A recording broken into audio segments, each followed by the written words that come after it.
যে স্বপ্নটা আপনার ভাগ্যকে পরিবর্তন করে দেয়। কিন্তু আমি আপনাকে বলে রাখি, অনেক মানুষ এই ভুলগুলো করে, যে স্বপ্নটা দেখার পরে জনসাধারণকে প্রকাশ করতে নেই।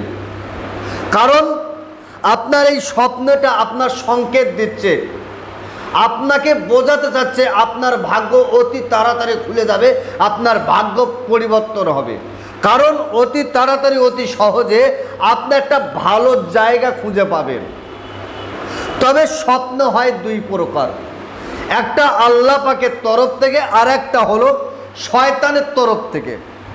তো আল্লাহ পাকের তরফ থেকে যে স্বপ্নগুলো আপনাকে হয়, সেই স্বপ্নে আপনি খুব সহজে কাউকে প্রকাশ করবেন না।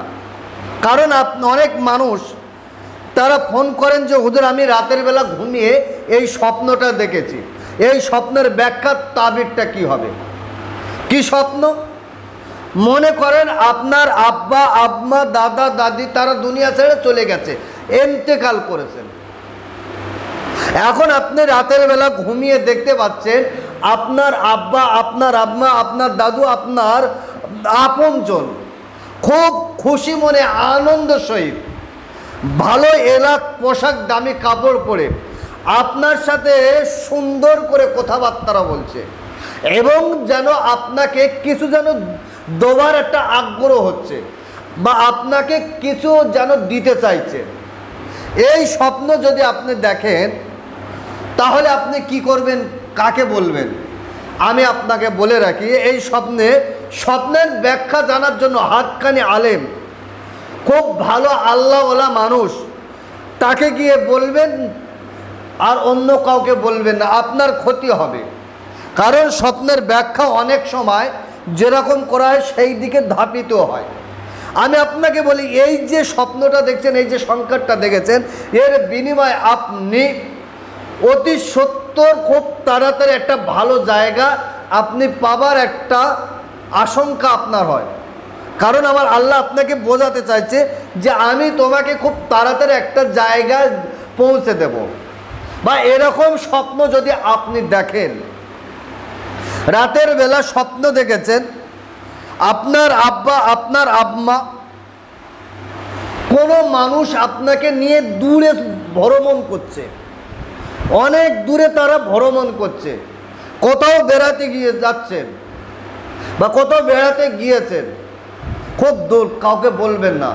সকালবেলা উঠে সাদগা করুন, দান করুন, খয়রাত করুন, আল্লাহর কাছে দোয়া চান, ভালাইয়ের জন্য দোয়া চান। কারণ এর সংকেত এমনও হতে পারে, এর ব্যাখ্যা এমনও হতে পারে, এর দ্বারা আপনার কোনো ক্ষতিগ্রস্ত হতে পারে, আপনার কোনো ক্ষয়ক্ষতি হতে পারে, এর ব্যাখ্যা এমনও হতে পারে। সেই ক্ষেত্রে আপনি এটা কাউকে না বলে গোপনে দান করুন, সাদগা করুন, নামাজ পড়ুন, আল্লাহ পাকের দরবারে কাঁদুন। সুপ্রিয় দর্শক, রাতের বেলা আপনি শুয়ে ঘুমিয়ে স্বপ্ন দেখছেন আপনার আব্বা আপনার মা আপনার দাদা আপনার দাদি আপনার কাছে এসছে, মনটা খারাপ, মনটা মলিন করে নিয়ে আপনার সাথে যেন কথাবার্তা বলছে, এবং তারা যেন কিছু চাইছে। আপনার হঠাৎ ঘুমটা ভেঙে গেছে, আপনার মনটা খারাপ, আমার আব্বু ইন্তেকাল করেছে, আমার আম্মু ইন্তেকাল করেছে, দাদু ইন্তেকাল করেছে, আমার দাদিমা ইন্তেকাল করেছে, কিন্তু ঘুমিয়ে স্বপ্ন দেখছি তারা যেন আমার কাছে কিছু চাচ্ছে। স্বাভাবিক মনটা খারাপ। জি হ্যাঁ, আমি আপনাকে বলে রাখি, সকালবেলা উঠে দান করুন, সাদগা করুন, খয়রাত করুন। কার নামে? যাকে আপনি স্বপ্ন দেখেছেন তার নামে দান খয়রাত সাদগা করুন, এবং আল্লাহ পাকের কাছে দোয়া করুন, মাগফিরাতে দোয়া করুন যে আল্লাহ আপনি আমার দাদুকে ক্ষমা করেন, আমার আব্বুকে ক্ষমা করেন, আপনি আমার আম্মুকে ক্ষমা করেন। আল্লাহ পাকের কাছে কাঁদুন। কারণ এ স্বপ্নের ভিতরে কোনো ধোঁকা থাকে না, শয়তান একে ধোঁকা দেয় না। এবার শয়তানি স্বপ্ন আপনি কি দেখছেন? রাতের বেলা ঘুমিয়ে গেছেন, স্বপ্ন দেখছেন আপনাকে বাঘে তাড়া করছে, আপনাকে কেউ মারতে এসছে, ক্ষতি করতে এসছে, ভয়ঙ্কর ভয়ঙ্কর স্বপ্ন দেখছেন। আপনি মৃত্যু ব্যক্তিকে দেখে খুব ভয়ঙ্কর স্বপ্ন দেখছেন, স্বপ্ন দেখে আপনার শরীরটা জর্জরিত হচ্ছে, আপনি খুব ভয় করছেন। কি করবেন, কাকে বলবেন, কোথায় যাবেন? আমি আপনাকে বলি, ঘুম ভেঙে যাবার সাথে সাথে বাম সাইডে 3 বার থুতু ফেলেন, লা হাওলা ওয়ালা কুওয়াতা ইল্লা বিল্লাহিল আলিয়্যিল আযীম। একবার পড়েন বাম দিকে থুতু ফেলেন, ফের একবার পড়েন বাম দিকে থুতু ফেলেন, ফের একবার বলেন বাম দিকে থুতু ফেলেন। আপনি থুতু ফেলবেন, শয়তানের গায়ে পড়বে, শয়তান আপনার ছেড়ে চলে যাবে। কি করবেন?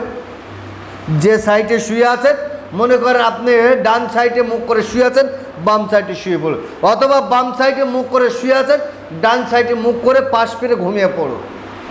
জি হ্যাঁ, তবে স্বপ্নের ব্যাখ্যা সবার কাছে জানতে চাইবেন না, ক্ষতি হবে।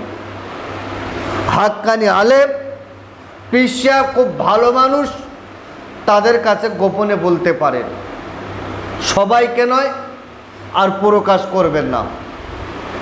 সুপ্রিয় দর্শক, এর থেকে বুঝতে পারছি যেই স্বপ্ন আপনি দেখেন গোপন রাখার চিন্তা ভাবনা করবেন, গোপন রাখার মনোভাব নিয়ে আপনি চলবেন। খারাপ দেখলে আপনি দান সাদকা খয়রাত করবেন, ভালো দেখলে নিজেকে খুশি করে আল্লাহর কাছে শুকরিয়া আদায় করবেন, 2 রাকাত করে নামাজ পড়বেন। তো সুপ্রিয় দর্শক, আজকের ভিডিওটা লম্বা ছিল না, এই পর্যন্ত সমাপ্ত করছি। ভালো থাকবেন, সুখে থাকবেন, শান্তিতে থাকবেন, আমার জন্য দোয়া করবেন। আসসালামু আলাইকুম ওয়া রাহমাতুল্লাহি ওয়া বারাকাতুহু।